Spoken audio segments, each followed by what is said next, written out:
एक सच्ची बात कहने जा रहा हूँ। पिछले दिनों एक कवि सम्मेलन में था, परसों की बात है, राजस्थान के कवि सम्मेलन में मैंने वहां बात कही। दो तीन बदतमीज खड़े थे, उन्होंने मेरा विरोध किया, लेकिन मुझे समझ में नहीं आया कि मेरा विरोध क्यों किया। मैं आपके पड़ोस का हूँ, अगर मेरी बात सही हो तो मैं जानना चाहता हूँ कि आप विरोध करते हैं कि समर्थन करते हैं। ऑपरेशन सिंदूर हुआ, हमने अपने उन 26 लोगों का बदला लिया। अगर मैं सही कह दूं, वहां से मैंने कड़वा सच निकालने की कोशिश की है, तो मेरी इस हिम्मत को अपनी हिम्मत से मिलाइएगा कि मोहब्बत में जहर की बूंद का किरदार न होता। संतोष भाई, मोहब्बत में जहर की बूंद का किरदार न होता, अगर कोई यहाँ जयचंद सा मकार न होता। सर, चौथी पंक्ति आपसे निवेदन मांगती है कि मोहब्बत में जहर की बूंद का किरदार न होता, अगर कोई यहाँ जयचंद सा मकार न होता, अगर अगर अगर अगर अगर कोई यहाँ जयचंद सा मकार न होता, अगर कोई यहाँ जयचंद सा मकार न होता, वो पहलगाम घाटी में, वो पहलगाम घाटी में किसी की जान न जाती, अगर भारत के अपनों में कोई गद्दार न होता। बहुत अच्छे, बहुत सही बात कही है आपने, और उन गद्दारों को छांटा भी जा रहा है। वो पहलगाम घाटी में, वो पहलगाम घाटी में किसी की जान न जाती, अगर भारत के अपनों में कोई गद्दार न होता। सर, ये लड़ाई किस लिए है? मेरे बड़े बुजुर्ग बैठे हैं, तमाम बड़े लोग हैं, ये लड़ाई किस लिए है? सदियों से ये लड़ाई हमारे सैनिक हमारे लिए लड़ रहे हैं, लेकिन चार पंक्तियां मैं बताने की कोशिश करता हूं कि ये लड़ाई किस लिए है। कि जमी सदियों की गंदी धूल को झाड़ देना है। वो शब्द सही आ जाए तो सर आपका प्यार मांगता हूं कि जमी सदियों की गंदी धूल को अब झाड़ देना है, हमें आतंकियों की छातियों को फाड़ देना है। ये सेना के जवान क्यों डटे रहते हैं 24 घंटे? कि जमी सदियों की गंदी धूल को अब झाड़ देना है, हमें आतंकियों की छातियों को फाड़ देना है, हमें हमें हमें हमें आतंकियों की छातियों को फाड़ देना है। अभी तो 370 हटाया आज हमने है, अभी कल फिर पीओके पर तिरंगा काट देना है। बहुत अच्छे लोग हैं, बहुत बढ़िया। अभी तो 370 हटाया आज हमने है, अभी कल फिर पीओके पर तिरंगा गाड़ देना है। लोगों ने कहा कि ये नवरत्न तेल बेचने वाले नायक हैं, ये नवरत्न तेल बेचने वालों की वजह से देश जिंदा है।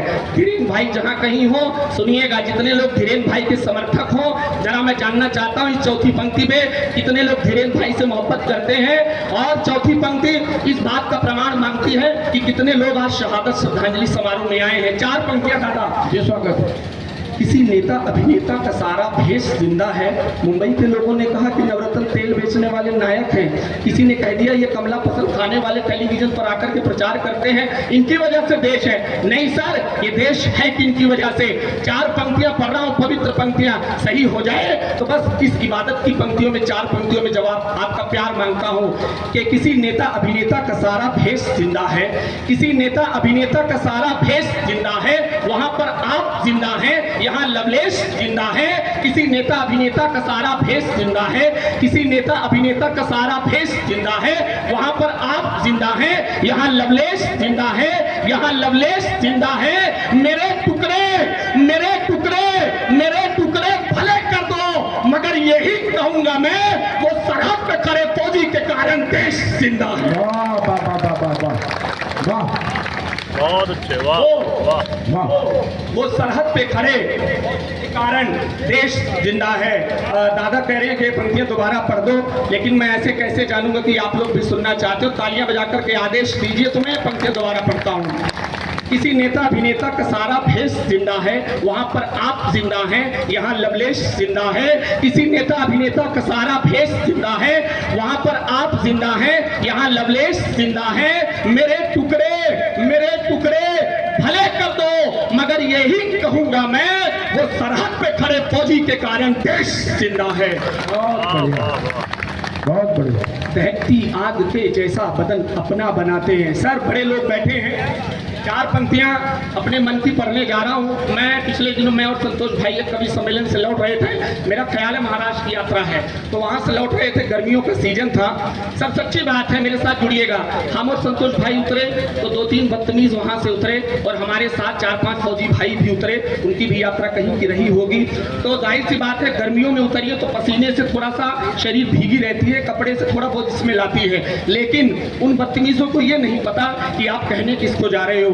उन्होंने जैसे ही उतरा उन्होंने कहा उन फौजियों को, अरे यार थोड़ा उधर चलो, तुम्हारे कपड़ों से तुम्हारे लिबास से बड़ी बदबू आ रही है। सर यकीन मानिए न संतोष भाई ये बात सह पाए न मैं ये बात सह पाया। मैंने उन बदतमीजों को उसी समय 4 पंक्तियों का एक जवाब दिया। मैंने कहा मूर्खों सुनो कि ये फौजी क्या होते हैं। अगर आपके हृदय की ये बात हो जाए तो मैं बताना चाहता हूँ कि फौजी क्या होते हैं, सेना के जवान क्या होते हैं। मैंने कहा ये दहकती आग के जैसा बदन अपना बनाते हैं।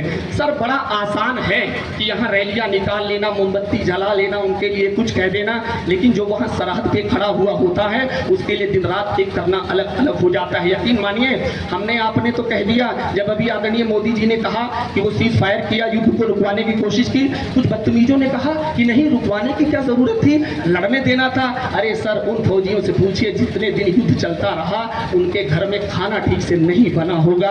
एक एक फौजी के माता पिता दिन रात जागते रहे होंगे, लेकिन वो नहीं जानते। तब मैंने कहा कि ये फौजी क्या होते हैं कि दहकती आग के जैसा बदन अपना बनाते हैं।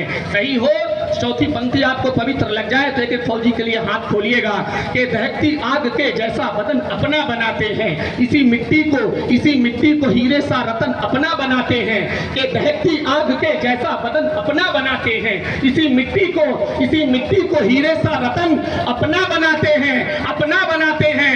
वो जिसके मैले कपड़ों का वो जिसके मैले कपड़ों का बहुत उपहास करते हो, वही सैनिक तिरंगे को कफन अपना बनाते हैं। बहुत अच्छे, बहुत अच्छे भाई, वाह वाह वाह। वो जिसके मैले कपड़ों का बहुत उपहास करते हो कि दहकती आग के जैसा बदन अपना बनाते हैं, दहकती आग के जैसा बदन अपना बनाते हैं, इसी मिट्टी को हीरे सा रतन अपना बनाते हैं, इसी मिट्टी को हीरे सा रतन अपना बनाते हैं। वो जिसके मैले कपड़ों का बहुत उपहास करते हो, वही सैनिक तिरंगे को कफन अपना बनाते हैं, वही सैनिक तिरंगे को कफन अपना बनाते हैं। भले हम सो भी जाएं पर कभी फौजी न सोता है।